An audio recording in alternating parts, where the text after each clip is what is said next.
Welcome to today's edition of Mental Health Matters. Today, we're going to be talking about the positive and negative effects of sports. I have Diana Garcia on the show, and she's going to share her experience with various of sports. Get you something to drink, get you a snack, and come on back. Good morning, Diana. How are you doing? Good morning. How are you this fine morning? Rainy morning. I'm not tired. I'm very tired. Let me tell you what I did. So I knew I had to get up this morning and we was going to do this show. So I always do a Netflix binge. Currently, I'm on this show I'm watching called The Family Business, and it just keeps me up. I went to bed about maybe about 4:15 this morning. True story. Oh, oh, But I'm trying to finish it out. So after I get through with this, I'm do my little errands and do what I normally do on the weekend, and I'm getting back in it. I'm getting back in it. you're ready to go, man. You got to finish that. You got I to do. finish I to the do. end. For sure. That So, shows your personality right there. oh yeah, I love TV. I know when to back up off of it, but like if I have like some downtime, on the weekend or some, I'm definitely one of those people that I can get into a good show for sure. For sure. So Dana, why don't we start off by you telling the folks a little bit about yourself, where you're from and where you grew up at, and we'll just go from there. Okay. Yeah. My name's Diana Garcia. I am in Placer County. Mm. I've lived in Placer County my whole life. Grew up in Newcastle. And so I've always been here. My family's been here since the 1930s. And I Mm. have done a lot of different things from being a real estate appraiser, having my own business for 15 years, to Wow. being a property manager for 10 years, a computer programmer at one time. And then um, I started working with people with mental health issues and disabilities. And I don't call them disabilities, I call them abilities, just Yeah. because I want to put that positive spin on it. And Right. so right now, currently, I'm working with AMI Housing, a nonprofit, as a housing coordinator, and I'm working with Protection APS, Adult Protective Services. So that's what I'm doing currently. Oh, nice. I did not know you was a jack of all trades. I didn't know that you did the real estate appraising. Yeah, I did that for 15 years, and then when the market crashed, I lost everything, and I had to do something else. And then I was a property manager for about 10 years, and that was really so negative. Yeah. It was really negative because I had to evict a lot of people, and I had to do a lot of notices and a lot of things that I it was really hard for me because of the person I worked with was really negative. Yeah. I was able to get some things so we could, work on things rather than just get rid of people, Yeah. because life happens, Right. and people have certain situations, and you try to work with people rather than just get a 3 day and kick them out. Yeah. And that's always a hard that was always a hard thing for me to do because I was the enforcer, so to speak, Yeah. because we managed over 1,200 units, and Wow. I was the manager that overdid all the unit by unit inspections, and I oversaw 8 maintenance uh, people do the turns for all the units, Wow. and I did the ordering for things that needed to be replaced, so I knew all the budgets for the different landlords and what their what they're expecting and how much you could spend. It was quite intensive. It was quite intensive, but I really liked the job, but I Yeah. did not like the owner of the company. That was the hard part. Wow, this is so interesting because I didn't, one of the things I like about just getting people on this show or just talking to people in general is to learn a little bit about their background. You'll be surprised some of the things that people have done in terms of career wise. And to me, it's very interesting, but very amazing at the same time, because I mean, obviously, doing that property management type of job, and when you do have to evict people or give people notices or charge them um late And then fees. going to court too. Wow. I Yeah. think it's over 100 times that I went to court for evictions, Yeah. and we won every one of them. So Wow. because the Wow. notices have to be legal and they have to be exact, because the judges tend to lean more towards the tenants than they do Yeah. the landlords, because they want to give them a chance. So you Yeah. have to mark all those boxes to make sure that you have all the aspects done correctly and legally. Yeah. So then that way that you don't lose the case, for one, because the lawyer and your time, it just takes a lot of, and it takes time to get somebody evicted too. So you Yeah. have that.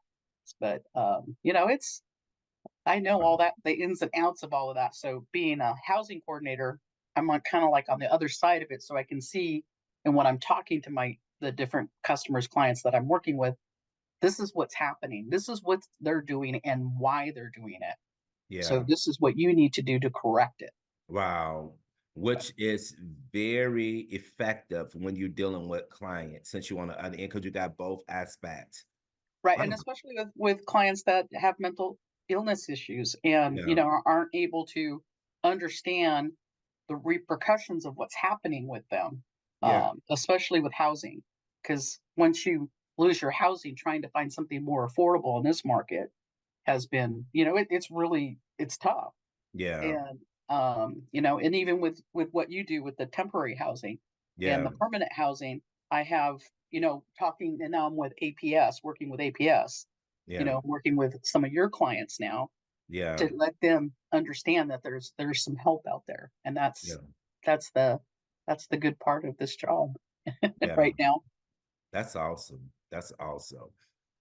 Whew. So we got off into a good start. I'm glad, and me and you, we're gonna have to do another show just specifically on housing, and then I definitely want to do something on how the COVID affected you when you were doing various roles. So that's going to be definitely a good discussion. But Oh, I did a lot of things during the COVID, so that would be an interesting conversation with you, because I was carrying a lot of hats during that time. Um, yes, I definitely want to know how that affect you. So we're gonna put something together for that as well. But Dana, aside from you being a jack of all trades, you also is someone that has a love for sports. I love sports. Like Yes, right now, I'm not a real baseball fan, so yes, right now I have nothing to watch. yeah. So The you NBA don't, is doing the NBAs are in the finals right now, which is okay. But my teams are Sacramento Kings, of course, yeah, and the Warriors, and they're out. But I'm still watching the playoffs. But yeah, after it's done, then there's kind of a lull until the NFL starts again. yes, exactly. So Dana, are you one of those people that once your team lose, say for example, you say you like the Kings and the Kings lose and now the playoff, are you not as excited about watching that particular sport, or you just like, my team man, I can do without it for Oh now. no, I love the game, the Okay. NBA and the NFL. I like watching the games. Of course, I'm disappointed, my heart broken when my teams don't win, but Yeah. that's not going to take me out of watching, and enjoying the love of the sport, especially when you have all these athletes who are just, amazing. How Yeah. could you not watch and see these special things that happen, especially during the playoffs times and getting to Yeah. the end?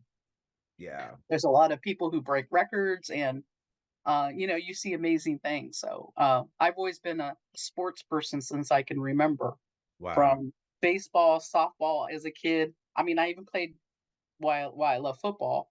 I had a lot of cousins that I grew up with. So we played football, tackle football, and I played with them too. And they were all bigger than me, but I still put out. You know? Wow, wow. And we had to play in Interesting. gravel. Yeah, interesting. So yeah, I'm just glad I never broke anything when I was little. Yeah. So did you play sports like in terms of like high school or Oh grade yeah. school? Oh Okay. yeah. I played softball in back in my day. You couldn't play. I wanted to play baseball because I was more of a Mhm. baseball player because that's what I grew up with. Okay. Uh, but at that time, they wouldn't let girls play baseball. So Okay.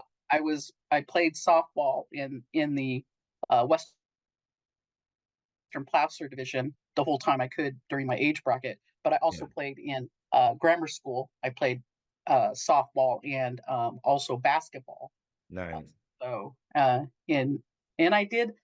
I thought about. I wasn't a big track person because I'm really short, so I can't run as fast as everybody Yeah. else. I Yeah. don't have the legs, but I tried a little bit of shot put. That was fun, so you don't Yeah. have to run. But and then I did a little bit of tennis too, but Wow. it kind of conflicted with the different sports at that time. So I always picked softball, and I did volleyball Yeah. too. I did volleyball, which actually in my senior year, I don't mean to brag, but I got MVP for volleyball my senior year, which was Nice. really the shortest person on the team, and I got the MVP. So that was pretty cool for the sports in volleyball. Nice. Um, so Dana, like, did your parents get you involved in sports in terms of, well, hey, you're gonna have to do something, you're gonna have to get involved, or were you one of those people like, hey, mom, dad, this is something I want to do, sign me up. Well, the thing is with my parents, which I was very fortunate, is they let us do different things, Okay. and they always encouraged, never discouraged. Yeah. Uh, That's uh, my I was Well, I also was I also played the trumpet for 8 years, wow. in school. So I was in marching band, pep band, concert band, jazz band. So I Yeah. played, and so then I was also in sports, and my parents always encouraged that. And so a lot of because since we lived out in the country, I had to stay with my aunt who lived in Lincoln, because we went to school in Lincoln. Sometimes just because coming back and forth uh, from home to back to school again was kind of a rough thing for my parents since they both work, but they always encouraged. We Wow. always had that positivity. But I was always wanting to do more, even though Yeah. I had my whole plate full. I continued to do, anything that was interesting to me, from art to music to sports. So I had a lot of fun things that I did. So I enjoyed my time in grammar and high school. Yeah, so Dan, I think you have a brother. Do you how many siblings do you have? I have 2 sisters and a brother. My brother and I, actually right now live like 4 doors. He lives in the house 4 doors from me. So, we're really close. My 2 sisters, not so much, Okay. as things happen when your parents pass. Yeah. A lot of things happen during that time, but, I mean, I wish them well. I don't They're not my daily life, I should say. Yeah. Uh, I just We kinda touch bases on during the major things, but Right. No, I get that. I'm in the same boat with my family. So, it it is well, what it I is. was the oldest, so my parents put a lot of responsibility on me to help them, during the ends of their life, and, that's I did whatever they wanted to do, my mom and dad, what their requests were, their Yeah. wishes, but, some of my siblings didn't agree and wanted to change to what my parents wanted to do, Yeah. and I would not do that because that was not their wishes. Right. And that's how I've always dealt with anything. It has nothing to do with me. It had to do with what they wanted, and they knew what they wanted. My parents talked to all of us and said, "This is what I want." Yeah. And when things get tough, you have to make those decisions, and it's based on what they want and not what you want. And that was always a big thing Yeah. with siblings, as you probably know. Oh, I do, very much so. Yeah, I take the same approach as you do when it comes to, stuff like that. Recently, Diana, do you know who Charles Barkley is? I do. Oh my gosh, talk about a golfer that, oh, I can't watch him swing. I can't watch him swing. It drives me nuts. Yeah. He was just recently on Club Shay Shay Shannon Sharpton show. If you haven't watched this on YouTube, please check out the interview. Man, he gives so many good details and information about, his life before sports, his life, during sports, his life after sports. And, I was telling my brother, I said, I have a lot of respect for him because before I heard this interview, I just envision him as being like this, mean, very direct, tell you like it is individual. But I Oh look my at gosh. No, no. yeah, I've been following him since he played for the Suns. yeah, So I mean, he's not hurtful. He speaks the truth, yeah, but he doesn't mean it to be mean. He's just speaking what he sees, yes, and he doesn't attack. Uh, correct. and that's people misinterpret attacking versus being truthful, because I Yeah, get that all the time. It's like, I'm not attacking you, I'm just letting you know what the truth is. This is what the facts are, and this is what yes, I see. Doesn't mean that you have to yell and scream. It just means that this is what I see as yes. you present something. That's exactly right. He talked about how when he first got drafted and things like that, he was talking about how, he was like 300 some pounds. And so, the either the NBA or his agent or somebody was telling him, he needed to lose weight. And so that was really hard for him because, of course, he's coming in and he was used to his, particular lifestyle and didn't think he had to lose weight. And then so he talked about as he started to play sports, he started to do all right, in the beginning. So he went to his mentor and he was asking his mentor, like, look, like, why am I not being able to maintain my momentum? And he says his mentor told him that he was big and lazy in so many words. I'm, watering Right, down the right. word. Yeah, he had a lot of those labels too, the fat Yeah, boy, everything right. else. I mean, that's a I understand that, and I feel that because I've always struggled with my weight. So that's why I've always kind of followed him, because Yeah, he had the same kind of little path growing up. So yeah, yeah. that's when you're heavier, you get that label. Yeah. And he started to deal with some depression and things like that. Because he knew that and he did it. He was talking about how one of his mentors told him, like, well, let's just lose you could lose 10 pounds. So when he lost 10 pounds, he told him, oh, well, try to lose 10 more. So he did it in increments and he was smart about it because Charles said he knew if he would have came to me and said, let's lose 50 pounds, that would have been impossible. Not gonna happen. You Right. gotta take those little wins. Yeah. So he had to be very strategic about it. So he talked about the highs and lows of sports in his day. He touched on also about, this generation of NBA players. He said how he came in pretty much, making like $2,000 a year or whatever in his contract. But he said today these guys are making like 35 million, 20 million. And he said, he positioned himself to be a mentor and really trying to talk to them about spending, making right choices and things like that. And he said a lot of these guys, they just don't want to hear it. They don't Yeah, want to hear they it. don't. And they'll be really, I don't want to use the word stupid, but they don't take care of their money. You have to take care of, I mean, just because you're getting in at that time, you have to take care of it. And That's you right. can't, and you got to watch who's in your circle, because Right. there's always, hate to use the word, bottom feeders trying to, just start pulling from you. And then you don't know if you don't have the right people around you. Yes. That is exactly right. He talked about that too. But I thought was interesting. And that just drew me um to him, Well, did you see the, do you know Gail King? Yes. they did something on CNN called King Charles. Mm, They did a weekly thing that was happening, and I reported it. But they're in what they talked about the different things that were happening with today, sports, entertainment, and what was happening of the day. And their take on things was, it was a really good show, and I yeah, was hopefully they'll renew it, but they only did a certain segments of it. I'm sure if you Googled it, you could see their dynamics, but they worked really well together. yeah, And she called him out on things too, which was kind of fun to see yeah, because and he was okay. This is why I see this, and yeah, puts him in a better light as far as because people just think that he's just a mean person, but he's not. He's just yeah, talking his truth, what he sees, and that's what he exactly. gets paid for.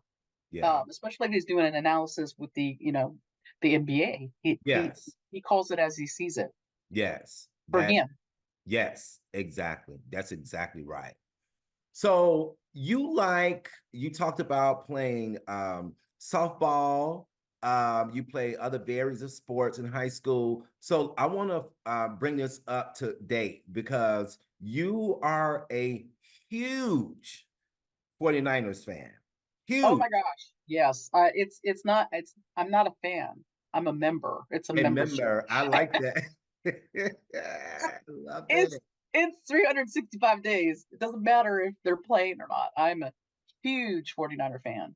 My I love parents, it. both my parents were huge 49er fans. So, and my dad, the first football game that I went to with was with my dad, the Oakland Raiders. We went to go see the Oakland Raiders with John Madden. I don't know if you know who that is, the Mm, greatest coach of all time. And uh-huh. I got to go see a game. And when I first saw my first NFL game, I was like, "Oh my gosh," and I couldn't believe it when I went with my dad. It was just me, my dad, and my uncle, and Yeah. that was a huge thing for. But my parents have always been an NFL. They've always watched the Sunday was the days during football and preseason. We'd always get together and watch the game. Didn't matter Nice. what was going on. Every Sunday we got together. In fact, my nieces, who I helped raise, they used to cry when the NFL started because they used to have my Sundays, we do things together. Yeah. And but then when the NFL started, the Sundays were NFL. Nice. So So that's good to know that little bit of background of that. Cause I just was wondering like how did she become a 49ers fan? Because I see you, yeah, so your parents kind of passed that down.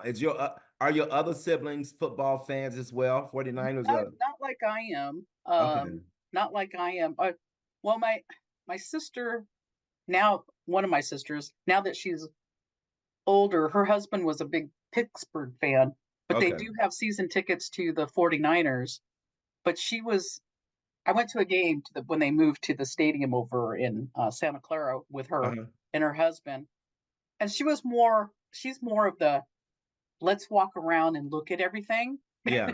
because Yeah. they have museums and everything. So the first time I went to Levi Stadium, it was with her because she wanted to show me because they had season tickets and whatever. And I Yeah. was like, I want to watch the game. And it was the debut of Jimmy G Yeah. and it at home. And I'm like, Yeah. no, I'm not going to museum. I'm gonna go watch the game. And she couldn't understand that. She goes, well, they have these kind of drinks here and they have these kind of things to eat over here and they have here's the story. I go, I don't care about all that stuff. Right. I want to watch the game. And I I was love starting to it. get a little irritated with her. I'll Yeah. I'll say irritated. And Yeah. she's like, well, you can watch it right here, the screen. Right. I'm like, no, this is live. Right. I mean, even when I watch the 49ers Yeah. and something else comes up and it's like, no, I have to reschedule it because the 49ers are playing. Right. And I always get from family, friends, past partners, it's like, why don't you just record it? I'm like, what are you talking about? You can't record a live game and go back Right. and watch it. It's Right. not going to happen. Right. Damn, I Well, love in it. fact, my little sister, when she was having her first baby, uh, she went into labor, and it was the 49ers were in the Super Bowl, and she went into labor, and my mom and I were panicking. We're like, "Oh my gosh, we're gonna miss the Super Bowl." Sister's first baby, and I'm like, "Can't you just wait 4 days?" Oh my goodness. Yes. And she's I like, love "What are it. you talking about?" And she's, going through labor. I go, "The Super Bowl's gonna be on." Right. They don't know how important this is to me. Exactly. She's like, "Oh my gosh, really?" And she's going through labor, but it was pretty funny. Not Yeah. for her. I look back out at it now. I'm like, wow, that was pretty bad. But Yeah. thankfully, she didn't. She wasn't. She was born before the Super Bowl started, so we were all happy. But she still brings that up every now and again when I see her. It's like all you cared about was that damn game, and I'm going through my first baby. That is so funny. That is funny. Oh man. So let's talk a little bit about some of the highs and lows when it comes to sports because for those who play sports and for those who watch sports, it can affect you mentally, you Oh, know. absolutely. And for those who watch sports, we're gonna talk about hit on that first. If you got like your favorite team and if they are, in the playoffs or if you are really wanting them to win so many games before they lose a game, how could that affect a person's mental health? Oh, it's a huge factor. Case an example: the Sacramento Kings. Yeah, I've been a huge fan since they came here. Plus, I love to watch the NBA, the WNBA, when the Monarchs were here. yeah, But the Sacramento Kings, they just continually lose, lose, lose. So it's hard to stay up. And when you're watching your team lose, game after game after yeah. game, and the only upside on that is if you want to go see the game and they're losing, the tickets are usually cheaper. Yes, exactly. Yeah, Because last year, not this last season, but the season before, I couldn't go see any games because they were winning. yeah, So the ticket prices went up. But as far as the mental aspect of it, um, I I would always see a team player that was always doing his best on yeah, the floor, and I was always watching, and that was the positivity that happens when you're watching a team play together because the NBA is a team sport; it's not a person right. sport. So when you see that mental toughness with whoever's, whether it's the center or the guard, you can see what's happening and the positive you can take from that. Yeah, Anything negative, you could always see something positive, even yeah, when they're losing. In yeah, in in my view, because yeah, I would always get, how can you still watch the Kings because they lose? yeah. And I'm like, but they're here and they're Right, supporting our community. I want to support them. right. And how I can support them is see as many games as I can and, just watch them and support them in that way. That's the way that I can support them, even if they're losing. Yeah. I actually think that's a good point, Dan, because when a team tend to lose like that, you find fans, get some people get frustrated, some people get angry, some people get depressed Yeah, because their favorite team is not winning, and they tend to turn their back on them. And but it seems like there's still this drawing to the game, even if they lost, say, 8 in a row. It's still that thing because it's mentally affecting them. They still gotta look at the score or look at the highlights or just turn to the game because it just may be that they may win this one right here. exactly. You know, Exactly. Well, I mean, you even look at the 49ers the last two times they went to the Super Bowl and they lost. yeah, And the last one that they lost the last 2 minutes of the game.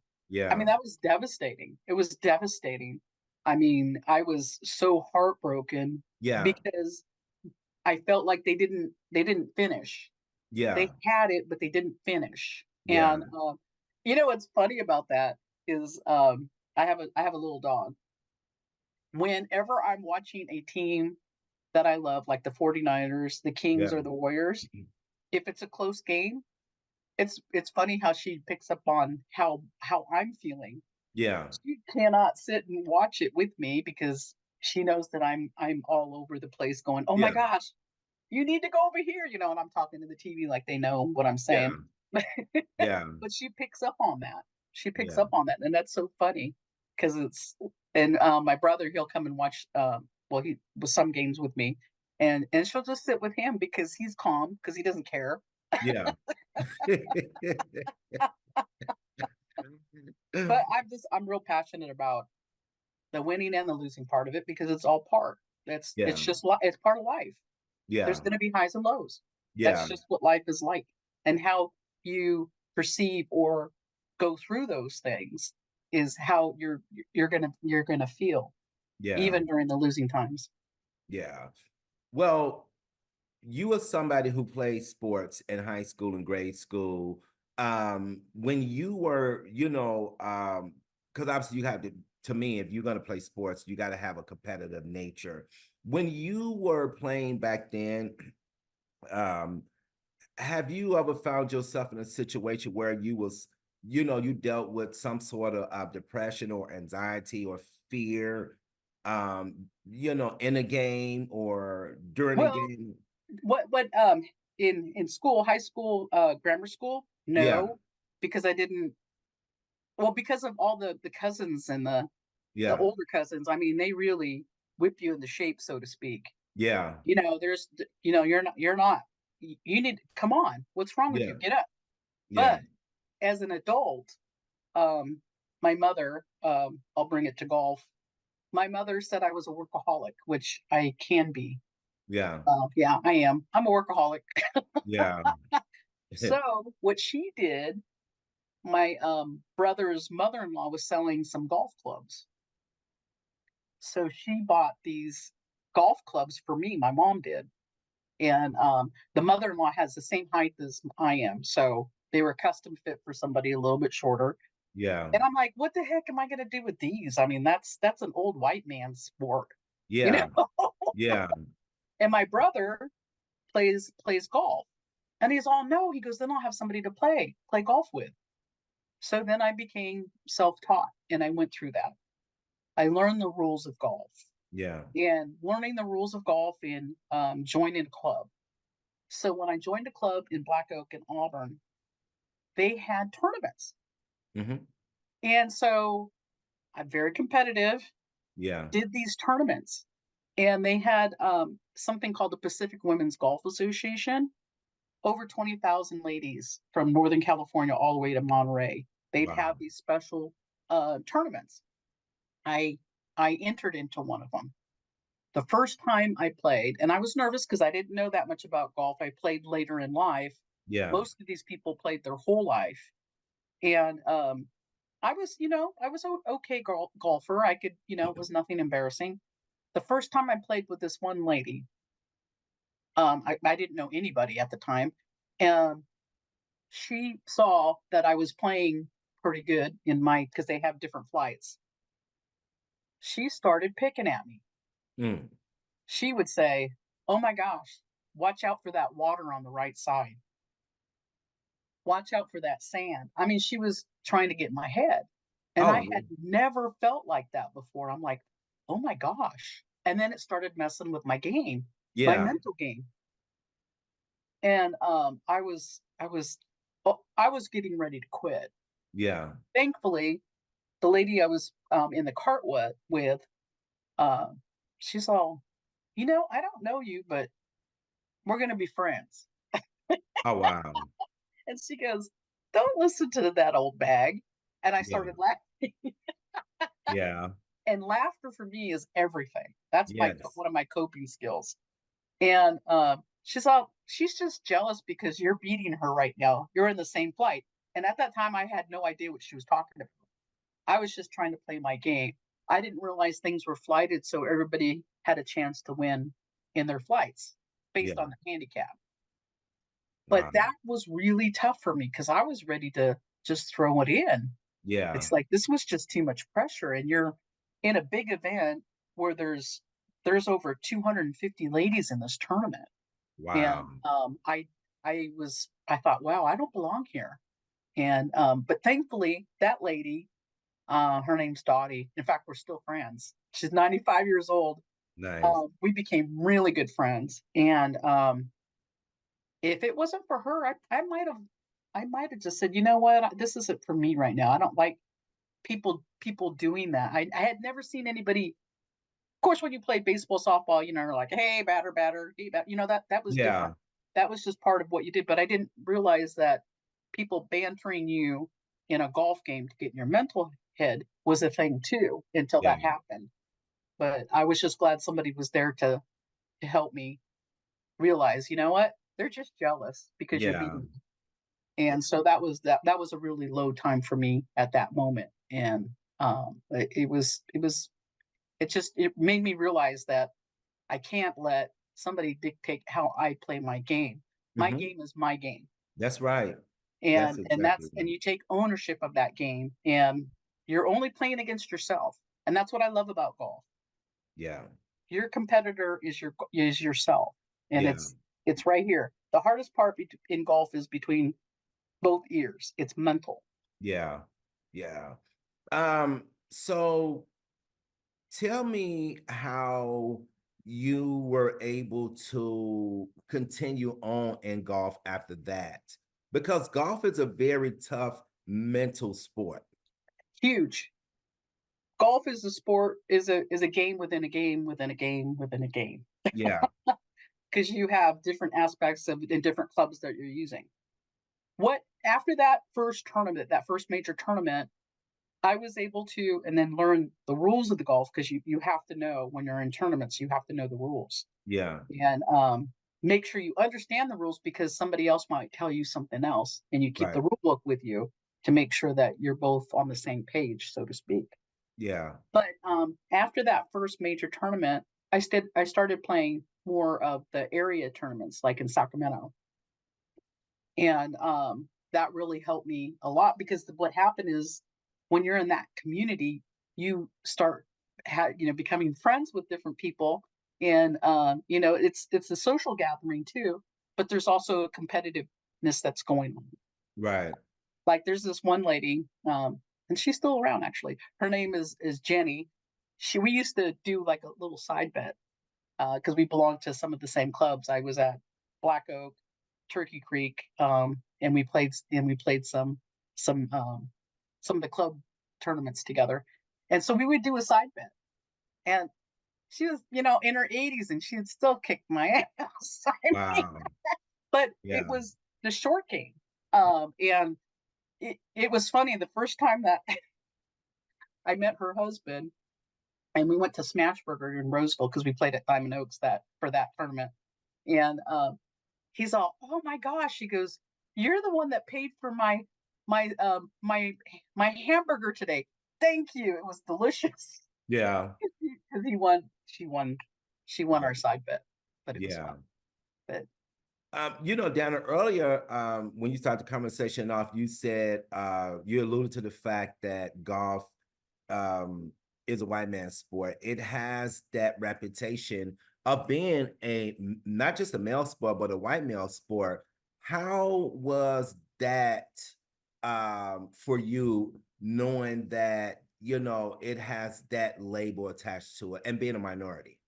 well, because I played at Black Oak in Auburn. Um, that's where I first started, and I was, of course, the only brown person in the Yeah. group. Um, it was kind of intimidating at first when I was in that group, but I always remembered my grandmother, what she used to say, and my grandpa. They would say that, you know what, you're cooked just right. Right. Right. Everything else Exactly. is just, well done, or they're not cooked enough. Yeah. And my mom was really good about this too, because she was like, it has nothing to do with your skin color. It's Yeah. about how you perform and how you treat people. Hmm. Hopefully, usually when you treat people a certain way, that they will treat you another way. But Yeah. I did see racism, and it was, I just ignored it and just continued on with my game, Yeah. because the more representation that you get in a club, the more people are going to follow. Hmm. Case in point, I belonged to Turkey Creek for many years, the ladies club there. And so I invited somebody that I met at um, the California State tournament that happened. Her name was Mary, and she was a black lady, Yeah. and she lives in North Highlands, I think, or Antelope. I Yeah. said, "Why don't you come and join the Turkey Creek?" club, and because I really love playing with her. Great Yeah. lady. And she goes, "Well, everybody there is so white," and I'm like, "Well, I'm brown. We got to Right. start somewhere. Come on." Right. So then she came and she joined, and I was really glad that she did, because then I noticed that there was some other another black lady joined, and then there was a couple other brown people that joined. And being from Lincoln, some of the old ladies that were there knew my family, so Yeah. that kind of, brought it all together, where the skin color didn't matter as much. Yeah. But that was it's hard when you're the only one or the first one there. Yeah. And you just got to keep doing what you love to do. And I ended up loving golf. Um, and I'm not going to let anybody take that away from me. Yeah. So, what's some of the things that you heard or experienced when you realized that some of this stuff was going on? A lot of Well, stares or comments, or I'm just curious. well, I don't care if I play by myself when I sign up. I'll sign up as a single. Yeah. So when you go and you're a single and you join a threesome, the first thing you see, especially with males, is the eye roll when you pull up. It's like, oh shit, Yeah. I'm Yeah. gonna have to wait. You know, Right. you just ignore it. It's like, oh, because the sexism is huge with golf, Right. and so you have to just play your game. And Yeah. after a few holes, they see that you're not going to be we're not you're not going to hold them up. They're holding you up, and Right. then they relax and they know that you're there to play, and then they're fine. Another one Right. that happened that was really interesting was I was playing in Las Vegas. I took my parents to Las Vegas. Had a vacation.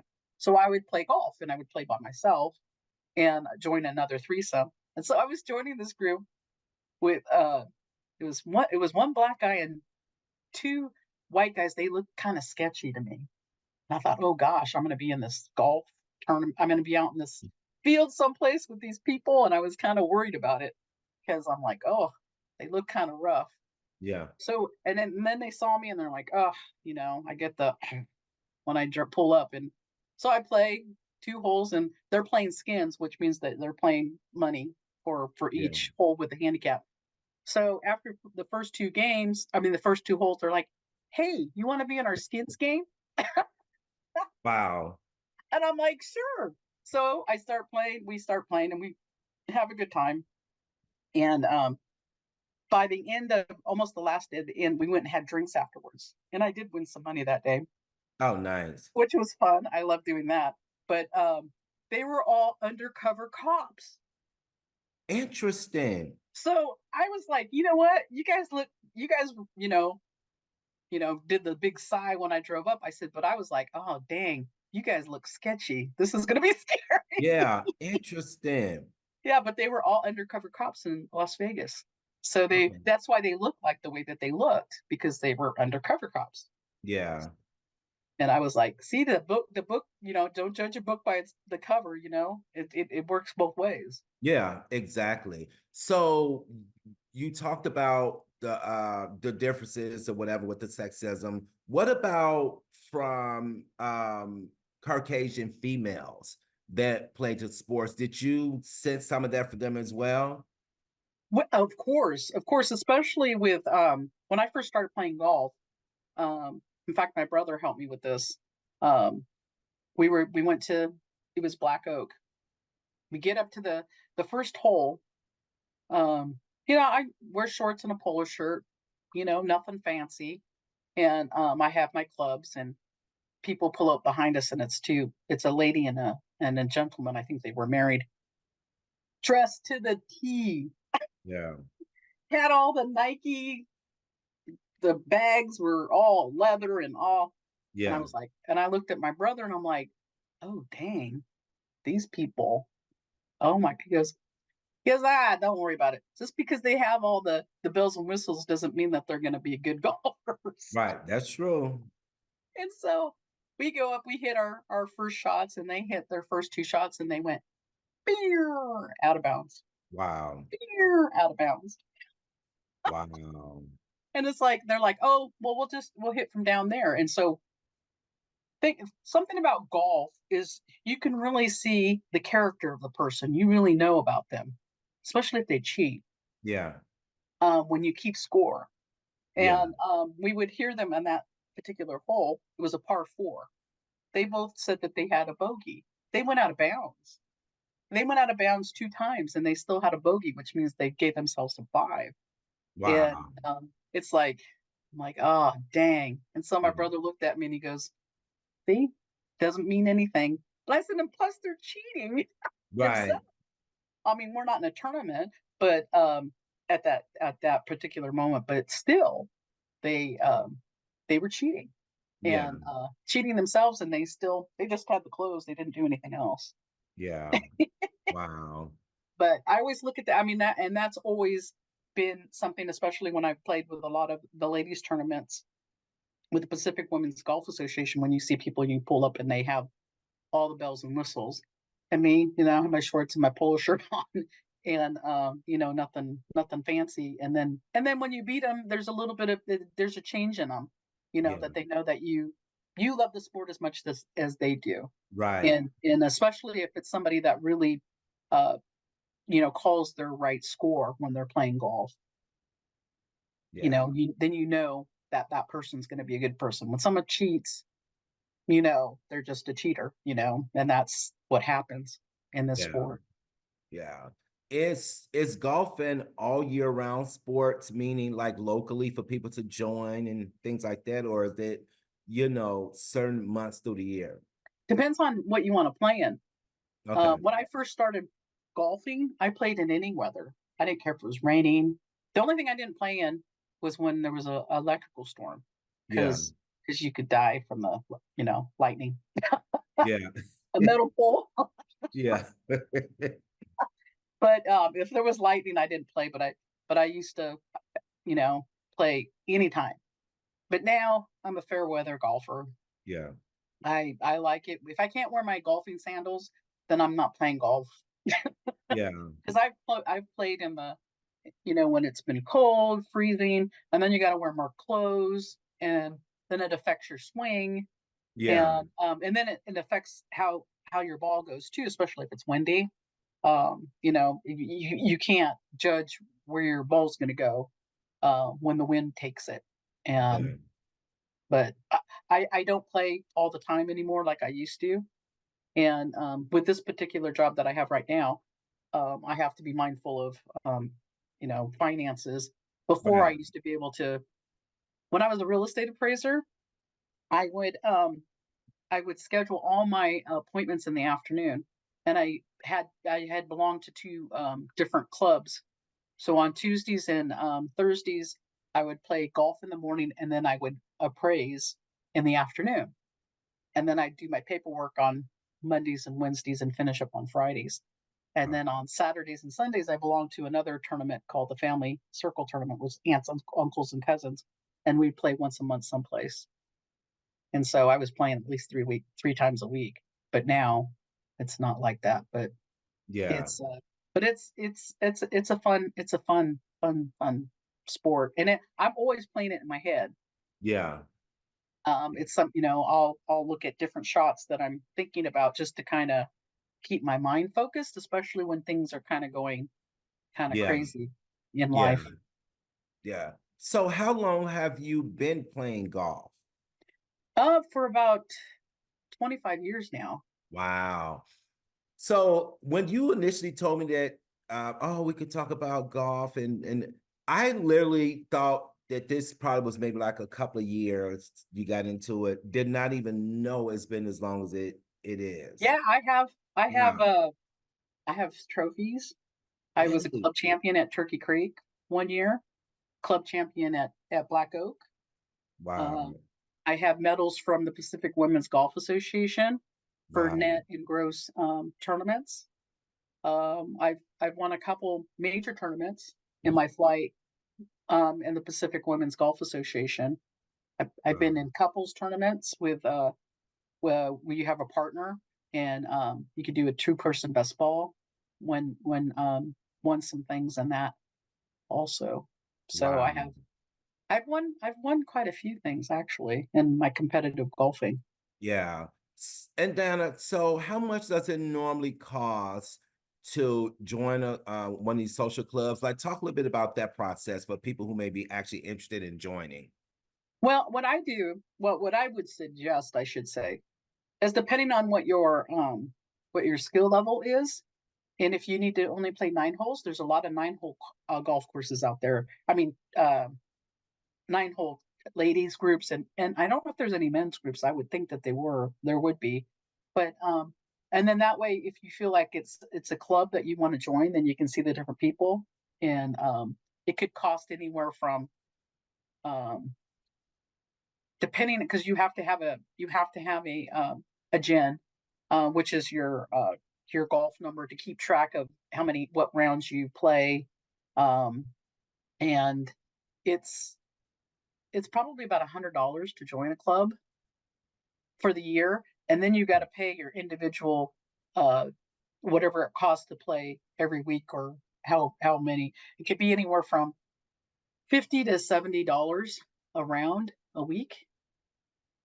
Oh, so you have to pay to join a club, and then if there's a game or competition, you have to play to enter that as well. Correct. Oh, I didn't know that. Yep. Interesting. Okay. And what are some of the benefits about joining one of these social clubs? Oh, well, the benefits is the not only playing the game that you love, you're playing it with people who actually love it, hopefully, and but the friendships, Okay. huge. I've met so many good people, Good. especially being an adult. Yeah. How do you meet new people? You join something that you like, Right. and so you'll have people that are like-minded like you, and like I've had friendships with people over 25 years that I've met at the beginning of my golf, Okay. and we're still they're in the later years, so we don't play golf together, but we get together and have drinks or meals and whatnot, and maybe just go practice on the putting green or something together because of their physical things that are happening. Yeah. But it's a lot of you get people that you become really close to, and Yeah. especially the people that are truthful in what they score, because then you know what kind of person you're dealing with. Yeah. Yeah. That's true. Um, so I'm hearing you saying golfing definitely helps with a form of isolation. It gets you socially connected and things like that. Correct, because the different clubs they have different themes. Like they might have a two-person best ball game that happens during the different tournaments that they have. They have guest days, so you can invite other people that you want to play golf with you, so they can meet the people on the team. They have like Valentine's, something to do with Valentine's theme, and do different things on the golf course. Yeah. One of the things that was really fun for me to do when I was able to play more is that there was a tournament with somebody who was a member at the Auburn Valley. They would have a tournament every year with Uh-huh. their members, and they'd have you get to bring 3 guests, and then we play against each other as a team, and then whoever was in the top the top 10, they would you would do something called a horse race. Yeah. So the horse race, and then you'd bet on the different teams to see who would win. And then you'd only have one hole to get to the next hole and get eliminated. So that was always fun because it was kind of like how it is in golf where you see everybody around the greens. People were like that all over the greens watching every shot that you were taking. Yeah. So it was kind of fun. Fun in that respect to watch the different people, especially talk about being under pressure and everybody's watching. Yeah. Yeah. It was really fun doing that. Yeah. So overall, you plan the sport of golf, you join these clubs. Do you feel like it has improved your mental health over the years? Oh, definitely, definitely, because it develops a mental toughness Okay. because you have a shot. the shot that you have, and if you have a bad shot, you have to move past that Yeah. because you're if you don't move past that at that moment, it affects the whole round, Yeah. especially if you're in a tournament. Yeah. It's, Okay. I remember one tournament I was in, it was a Bartley Kavanaugh. There was a par three. It's an island green. It was a holdup anyway because par threes usually hold up on in tournaments. Yeah. So I hit the ball and it has to hit high on those greens, otherwise it goes over to the other side and you're in the water. I hit 4 balls in the water, which meant that I was already hitting an 8 before I could get on the par 3, Yeah. and, everybody was watching, they're like, "Diana, just quit." I'm like, "No, this hole is Yeah. not gonna break me." Yeah. And the Nice. 5th ball that I hit, it landed on the green and it was able to stay, thankfully, and, Yeah. but it's just about the mental part of it. It's like you can't think of that last ball. If Yeah. you picture something going in the water, it's gonna go in the water again.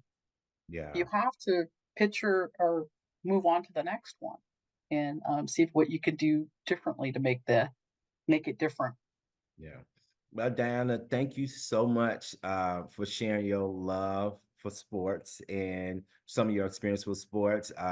Time always go by fast when you're having fun. I learned a lot about you. A lot. Maybe more than you wanted to. Yeah, no, no, this is good because we're gonna do another show. We're gonna get together and come up with some more things, some more, material to talk about. But I really do appreciate you taking the time out, just kind of sharing your experience with sports and different things when it comes to sports. So thank you so much for that. This has definitely been a good learning experience for me, and I hope the people that watch this get something out of this particular show as well. So we Me definitely too, me gotta. too. Thank you for inviting me, Jesse, and Okay. and we'll see you again soon. Yes. And that's It it for this edition of Mental Health Matters. If you enjoyed this particular show, or if you would like to be a guest on our show, or if you like a DVD copy of this show, please dial 916-366-4600. Thank you.